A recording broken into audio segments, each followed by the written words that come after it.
絵が上手くならない人の特徴というですね、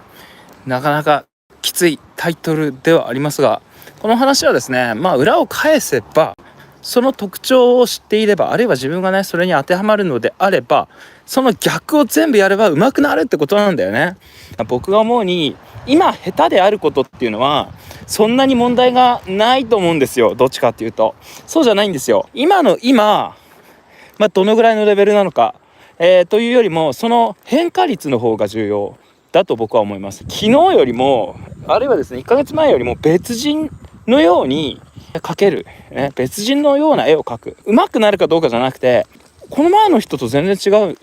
じゃないかみたいな風に思われるぐらいの変化の方ばかりを意識してました。なんかそのいろんなパターンを試そうとか、下手くそな自分に対して揺さぶりをかけるっていうことはよくやってたね。下手なんだから落ち着くなよって話。下手なくせに何守りに入ってんだよっていうことですよ。下手だったらどんどん拡張させていろんなものを吸収していかなきゃお前全然ダメじゃんみたいなね落ち着かせねえぞお前ってね、自分に対してのツッコミね。いろんな感じでどんどん新しい書き方をとにかく貪欲に吸収するってことに集中する。でその時に案外厄介なのがね、さっきも言ったけど変化の方を僕は意識してたのね。厄介なのがね、うまいっていう価値観って結構いろいろじゃないですか。細かい部分を丁寧に綺麗にこだわって描くというのがですね、うまいと思ってればずっと細かいところを綺麗に丁寧に描く。い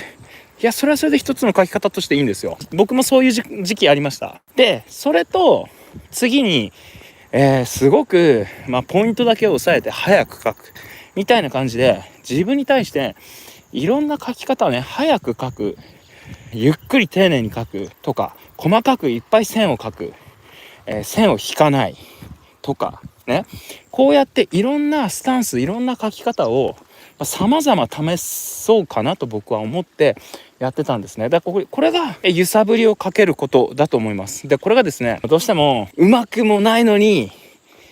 描き方を同じにしてませんかと。なんで昨日と同じ描き方してるんですか。同じ書き方、考え方をしていたらまず上手くならないんですよ。だから下手な自分に対してはとにかく揺さぶりをかけるってことだけはめちゃくちゃ意識してましたね。でそれをいろいろやってる間に分かってくるんですよ、自分の適性というか、自分の得意なのとかね。いろいろやんないと自分のスタイルって分かんないじゃないですか。いい感じの書き方って、だんだん見つかってくるんですよ。僕も40じゃないですか41なんですけど、去年かな、クリスプスタジオをですね、本格的に使い始めたんですね。去年なぜか画材を変えるということをですねちょっとね未だに試してるということです。はい。でその結果1年経ってどうなったか、まだまだね全然ちょっと使い慣れてないですけど、一応仕事でアニメの仕事でねレイアウト楽源を出すところまではクリスを覚えましたそうこうやって40になっても前と同じことやってちゃダメだよねって言って、この部分はもっとこういう風に改善したいよねっていうところを自分に対していい感じに揺さぶりをかけるっていうのは、そのね新人の頃ほどはかける必要ないんですけど、揺さぶりをねある程度これやるとこうなるっていうそのパターンが自分で分かってるから。しかしまだ自分に足りないなって部分があれば、その部分に対してはどんどん揺さぶりをかけた方がいいってことなんですね。それやるとね一旦ちょっとレベルが下がったような気がするんですけれど、自分にとって必要なことはやっていった方がいいんじゃないかなと。だからねスタンスというか考え方とかやり方が同じ人は当然ながら成長しない、うまくならない。これがね一番の特徴かな。自分の好きなものを組み合わせて、しかも選択していくことが創作なんですよ、そもそもが。それなのになんか自分の内面の中の真実のやつの芸術のやつのアートのやつのアホかですよ。一生やってろですよ。そして心が病んでいくというですね、君の内面の真実はどこにあるのかなっていうね、アート病ですねこれねそんな実体のないものを追っかけてもしょうがないんですよ。実際何なの、どうなの、それは何なのよ結局はってねっていうのをちゃんと突き詰める癖つけないと、自分が諦める時とかなんか適当な言葉でですね自分を騙すような人間になっちゃうんですよ。自分には才能がなかったんだとか。違います。あなたに才能があるかないかなんかどうでもいいんですよ。あなたは大して興味がなかったか好きじゃなかったか、このどっちかなんですよ大体。それは結果として大してやる気も出ないし、そんなに集中もできないし、興味がないからそこまでですね調べようともしませんよ。そんなのうまくできるわけないですよ。でそれをぼんやりとした言葉で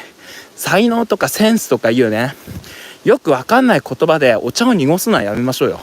自分の興味もないことをなんか知らんけど憧れちまって、なんか手突っ込んじゃったけど大してやっぱ俺好きでもなかったからやっぱりやめた。これがね多分適正な自己判断です。